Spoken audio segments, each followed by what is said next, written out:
んにちは、かぜねです。今日は作るんですの 3D ウッドパズルポケットバグズというシリーズの大紫という蝶々の模型を作っていきます。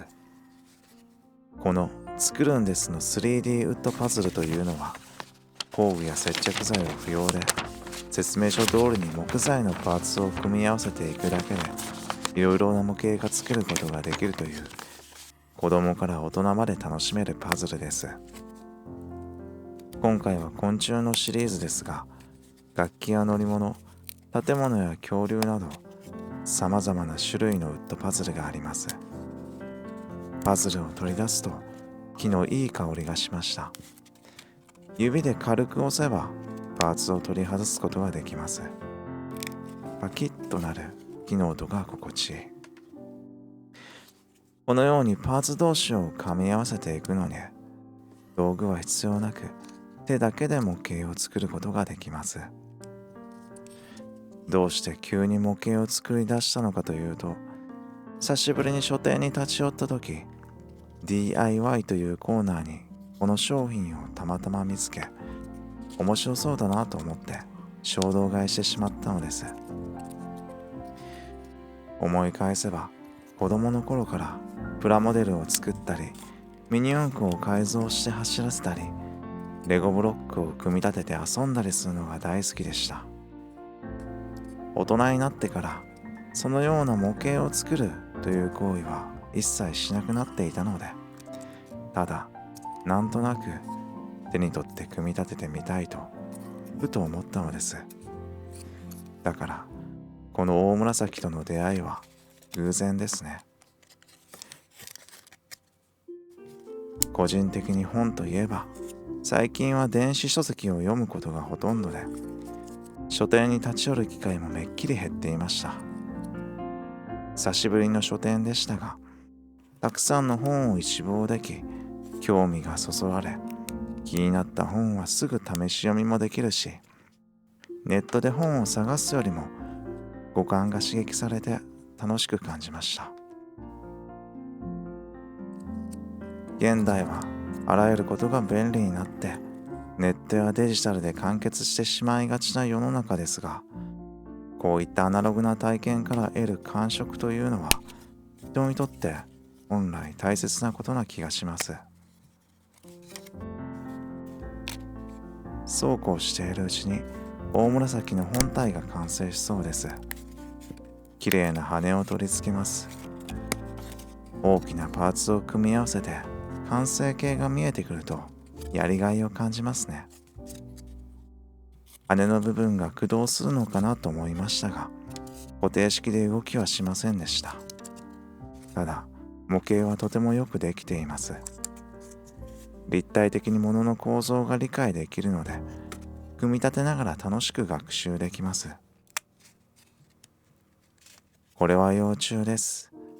蝶はさなぎから変態することから変化や成長を意味しています。例えば仏教では輪廻転生の概念から蝶は生まれ変わりの象徴です。キリスト教では新しい生命の象徴として復活や再生の出来事にしばしば蝶の存在が結びつけられます。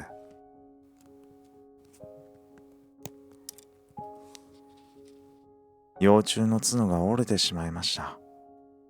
力を加えないとパーツ同士がしっかりと噛み合わないのですが、パーツの耐久力はあまり高くないので、力を入れすぎると破損してしまいます。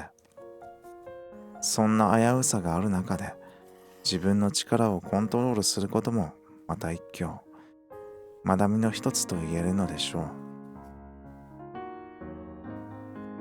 折れた角を接着剤で補強します。日常ではちょっとしたミスがイライラとした感情を沸かせたりすることがありますが、遊びの時間と割り切っているからか、不思議なことにこういった失敗に焼く手間や時間でさえ愛おしく感じます。蝶のパーツを付け忘れていました。そのパーツを付けようとすると、羽がポロリと抜け落ちてしまいました。パーツがしっかりと噛み合っていなかったようです。思ったよりも力をかける箇所が多く、ぎゅーっと力を込めないとはまりません。対象年齢は10歳以上なのですが、大人でも結構な力がいりました。さて、今度こそ本体は出来上がったようです。自分の力で組み上げた作品を見ると充実感が湧いてきますね。そしていよいよ仕上げです。蝶が止まる木を組み上げます。パーツをパキッと小気味よく取り出すのもうまくなってきました。少々名残惜しい気持ちの中で最後のパーツを組み上げていきました。あっという間でしたね。制作時間は2、30分ほどでしょうか。パズルとしてはとても簡単にできました。最後に蝶を木の上に乗せます。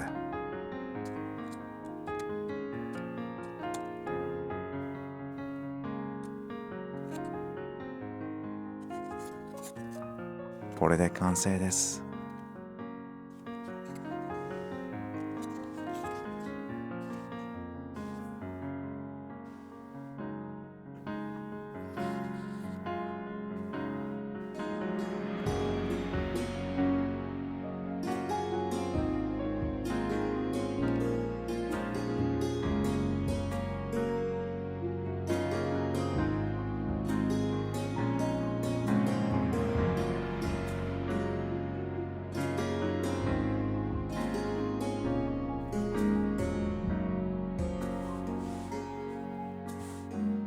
自分の手の大きさがこれくらいなので、完成した模型は思ったよりも大きいです。